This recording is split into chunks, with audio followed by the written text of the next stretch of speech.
In today's episode, I talked to Ruth E. Carter, costume designer for Black Panther. Coming up.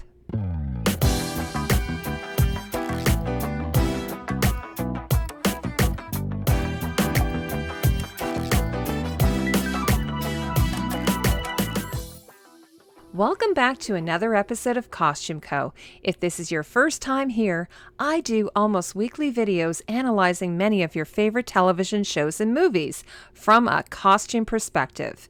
If this interests you, consider subscribing and hitting the bell notification icon so you don't miss anything. With Black Panther coming to digital on May 8th and Blu-ray May 15th, I was offered the opportunity to speak with costume designer and two-time Academy Award nominee Ruth E. Carter by phone. So let's get right to the questions. One thing that strikes me the most about the costumes of Black Panther, in a day and age when color often takes a back seat, are the rich, vibrant colors. Was that a new experience for you? Oh, no. Most of my films are pretty colorful. When I started years ago, everyone was thinking that I was overusing color. But it's just something that, I guess, from an artistic background, it makes sense to me. When I see people in life, I see color. Composition is another aspect of using color. And when you think about you're doing a comic book, you automatically see color. So the idea of recreating a world in Africa also brings about color. So we had a color palette that was very specific, and Ryan Coogler was very instrumental in telling us which color would represent which tribe. And from there, we were able to sort of examine all the beauty of the colors of Africa within the context of this palette. One of my favorite costumes are the vividly colored Basotho blankets used by the Border tribe, and then with the addition of the silver Wakanda language silkscreen on top. How did that come about? Well, that was all from our director, Ryan Coogler, who spent time in Africa, specifically with the Basotho people. And he stayed there, he slept there, he lived with them for a while, and he also fell in love with their beautiful blankets that are very colorful. The blankets were imported for the Black Panther from South Africa with the permission of the Lesotho people, and they were used as shields. And because the legend of the Black Panther is that they have this precious mineral in Wakanda called vibranium that they also lace into their clothing, we were able to imagine these blankets, if they were to be used as shields, would have lacing of laced vibranium. So the idea behind printing the silver on one side was to show that they were super strong and they could be used as they'd be unpenetratable, and they could be used as shields. You came into this project after some of the initial concepts were already in development. Was there anything you saw that you said, hell no, that's not happening?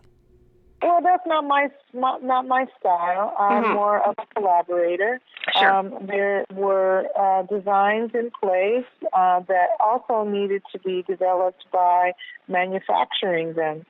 So if the sketch had a mystery side because they were sketching it in 3/4, I had to turn it front and resketch it so that I could see the symmetry of the costume. And we did that quite a bit so that we could actually create the costume from the 2D to a actual living costume.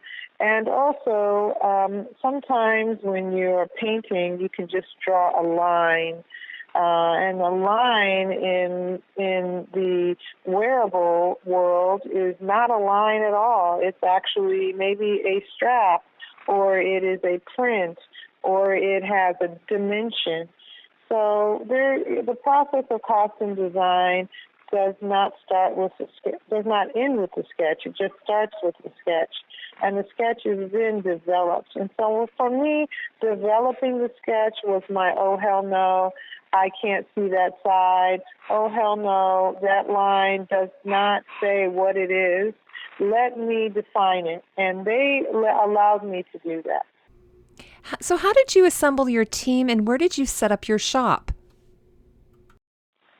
Well, there are people that are, expert in the superhero world that know how to make molds and know how to make panther suits and helmets and all of that. So there's just a very small number of companies that we go to for those kinds of things. And then on our team, we have, people who know how to repair the panther suit because, there's only so many that you have, and during battle scenes, things fall off, and, so there's a team of people there.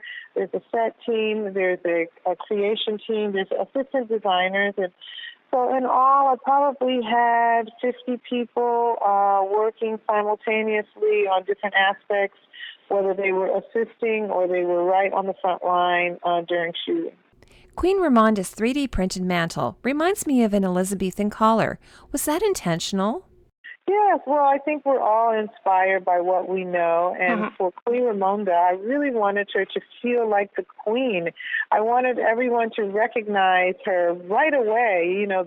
That person who just walked off the elevator is the queen, So we felt like there are classics to the queen, and sometimes that is a recognizable shape. And the shape that I found, I fell in love with, but wanted to approach it in a unique way. And 3D printing for clothing was new technology. And so I decided to take some African lace and have it computer generated to go to this 3D printer and be printed. You have many traditional fabrics, some that look like African wax prints, but also kente. Where did you source these fabrics from? I went to collectors. There were collectors that had a real ancient kente, and I bought quite a bit of it. We created some, like Nakia's dress is based on a kente pattern, but it was used with the same technology as the panther suit. It was made with the same technology, and yet there were some traditional kente that was used because kente within tradition is used only at special occasions. So when you see T'Challa walking into the royal palace to take the throne as the Black Panther, he has a robe that is trimmed with beautiful kente. When we see his father in the astral plane and they are speaking to one another, the father is wearing a kente pattern, a very unusual one, a rare one that uses a dinka symbol. So there were those pieces of tradition that it was important that we knew their application, we knew why they're used and when they're used, so that the way we relate to our audience is from an authentic point of view. Tell me about working with some of the designers, like the one who designed the River Tribe Elders green suit. Yes, we went to Oswald Boateng. Oswald Boateng is a Nigerian, London-based designer, and we saw that he had a tribal printed suit. And so I called Oswald and asked him for the tribal printed suit for the Black Panther. It would have taken us a number of months to get that suit made because it was bespoke. So we decided to buy one off the rack. It had just happened. He is a designer that uses color, and he happened to have a beautiful green. And we bought that suit from Oswald and put it on our tribal elder with his lip plate. That ends my interview with Ruth E. Carter. I want to thank her for taking the time to speak with me, and also to Marvel Canada and Walt Disney Studios for giving me this opportunity. And don't forget that Black Panther is coming to digital on May 8th and Blu-ray May 15th. I have a more detailed analysis of the Costumes of Black Panther coming out, so make sure to look for that. And as always, thank you so much for watching.